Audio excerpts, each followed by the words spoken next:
আসসালামু আলাইকুম ওয়া রাহমাতুল্লাহি ওয়া বারাকাতুহু। এবার আমি আপনাদেরকে দেখাবো কিভাবে একটি ভিপিএস হোস্টিং অর্ডার করতে হয়। অর্ডার করতে গেলে কি কি বিষয় জানা দরকার সেটা জেনে আমরা অর্ডার করব বাংলাদেশের এক জনপ্রিয় ওয়েবসাইট bdwebs.com। সেখানে আমরা লগইন করছি, করার পরে সরাসরি ভিপিএস এ চলে যাচ্ছি। ভিপিএস থেকে কেভিএম ভিপিএস অর্ডার করব। কেভিএম ভিপিএসটা কি এটা আমরা একটু জেনে নেই। ভিপিএস এর মধ্যে তিনটা ক্যাটাগরি ভিপিএস হয়ে থাকে। এক নাম্বার হলো ওপেন ভিজেড কেভিএম, এরপরে হলো জেন। কেভিএম এবং জেন এই দুটার মধ্যে দুটা অপারেটিং সিস্টেম ইউজ করা যায়। ধরুন আপনি লিনাক্স ইউজ করেছেন, এখন মনে হলো যে আমি লিনাক্স ইউজ করব না, আমি এখন উইন্ডোজ অপারেটিং সিস্টেম দিব, তাহলে আপনি নতুন করে রিইনস্টল করে এটা ইউজ করতে পারবেন। কিন্তু যদি আপনার ওপেন ভিজেড থাকে, এই ওপেন ভিপিএস এর মধ্যে আপনি এই অপশনটা পাবেন না, এই সুবিধাটা পাবেন না। ওপেন ভিজেড শুধুমাত্র লিনাক্স অপারেটিং সিস্টেম সাপোর্ট করে। তো আমরা কেভিএম ভিপিএস অর্ডার করছি। কেভিএম ভিপিএস থেকে আমাদের কনফিগার, আমাদের চাহিদা অনুযায়ী আমরা যে ভিপিএসটা প্রয়োজন সেটা আমরা অর্ডার করব। আমরা শুরুতে একটা অর্ডার করে দেখাচ্ছি, যে কোনো একটা কনফিগারের ভিপিএস আপনি আপনার চাহিদা মতো অর্ডার করবেন। নেক্সট অপশন আসছে হলো আপনার হোস্ট নেম। আপনি ভিপিএসটা নেবেন, নেওয়ার আগে একটা নেম দিতে হবে। হোস্ট নেমটা সাধারণত যেভাবে হয়, এখানে দিতে হয় নেম, এরপরে দিতে হয় আপনার ডোমেন নেম, তারপরে দিতে হয় tld.com.net.org যা ইউজ করেন সেটা দিতে হয়। এই জায়গায় আপনি ধরেন আপনার নাম হলো আজাদ ডট ঢাকা সব আপনার ডোমেন নেম, তারপরে .com, এটা হলো একটা ভিপিএস। এভাবে আপনি নামটা দিয়ে দিবেন। হোস্ট নেমের কাজ শেষ। এরপরে আপনার রুট পাসওয়ার্ড আমরা দিলাম, আপনাদের পছন্দ মতো আপনি একটা পাসওয়ার্ড দিয়ে দিন। এরপরে এনএস এর ভিতরে দিবেন শুধুমাত্র NS1 আর NS2, এই চারটে অপশন শেষ। এবার নেক্সট অপশন হলো অপারেটিং সিস্টেম। অপারেটিং সিস্টেমটা খুবই গুরুত্বপূর্ণ।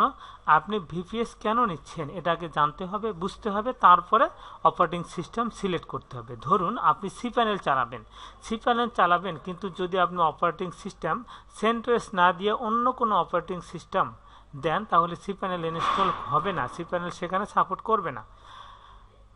তখন আপনাকে সেন্ট্রোসে দিতে হবে। আর যদি চান অন্য কোনো প্যানেল দিবেন, উবুন্টু কোন প্যানেলে সাপোর্ট করে এগুলো দিতে চান সেগুলো দিবেন। আর যদি আপনি চান উইন্ডোজ অপারেটিং সিস্টেম দিবেন আপনি রিমোট পিসি চালানোর জন্য, তাহলে আপনাকে সেন্ট্রোস দেওয়া যাবে না, তাহলে আপনাকে অবশ্যই উইন্ডোজ অপারেটিং সিস্টেমটি দিতে হবে।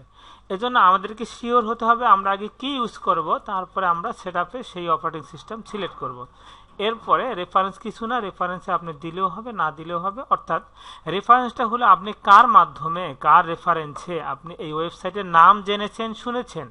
এরপরে আমাদেরকে নেক্সট বাটনে চলে যেতে হবে, কন্টিনিউ। এখন 1200 টাকা দেখাচ্ছে।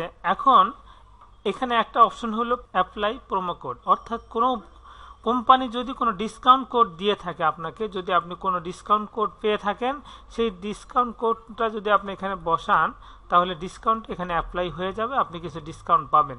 ডিসকাউন্ট আছে কিনা আমাদের যেহেতু জানা নেই, আমরা নেক্সট বাটনে ক্লিক করছি, চেক আউট।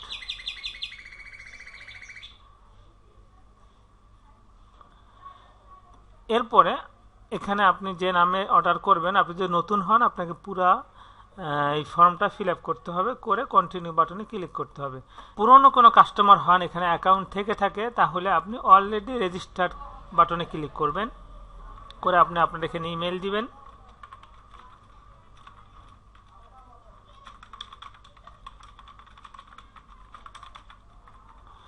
এখানে পাসওয়ার্ড দিবেন, দিয়ে কমপ্লিট বাটনে ক্লিক করবেন।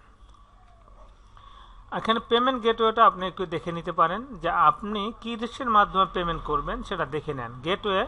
গেটওয়েটা হলো মাস্টার কার্ড, সকল মাস্টার কার্ড এবং মোবাইল ব্যাংকিং, সকল মোবাইল ব্যাংকিং সাপোর্ট করবে এই অপশন থেকে। যদি আপনি মোবাইল ব্যাংকিং বা কার্ডে দিতে চান এই অপশনটা সিলেক্ট করবেন। যদি বিটকয়েনে পেমেন্ট দিতে চান বিটকয়েন ক্লিক করবেন। যদি ব্যাংকের মাধ্যমে ট্রান্সফার করতে চান সেটা এখান থেকে ক্লিক করবেন। আর যদি বিকাশ রকেট নগদে ম্যানুয়ালি পেমেন্ট করতে চান সেটা এটা সিলেক্ট করবেন। আমি অটোমেটিকে সিলেক্ট করছি। অটোমেটিকের সুবিধাটা হলো, গেটওয়ে সুবিধাটা হলো পেমেন্টটা অটোমেটিক আপনার বিকাশ থেকে বা মাস্টার কার্ড থেকে কেটে নিবে এবং ইনভয়েসটা অটোমেটিক পেড করে দিবে। এটা হলো সুবিধা। তাহলে বাড়তি একটা ইমেল করতে হবে না, অমুক নাম্বারে এত টাকা পাঠিয়েছে, আমার সার্ভিসটা অ্যাক্টিভ করে দেন, এটা বলতে হবে না। তো আমি এখন কমপ্লিট বাটনে ক্লিক করব।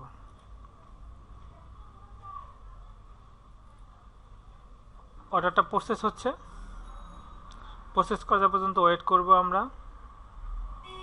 এরপরে আমরা দ্বিতীয় ধাপে চলে যাব।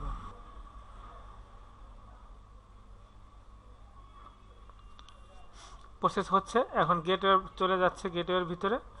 এখন যদি আমি এই গেটওয়ের মাধ্যমেই পেমেন্ট করি, পে নাও বাটনে ক্লিক করব। আমরা আগে দেখব আমরা কিসের মাধ্যমে পেমেন্ট করতে চাই। বিকাশ, রকেট, কার্ড, যে কোনো card, master card, visa card use করতে পারবেন।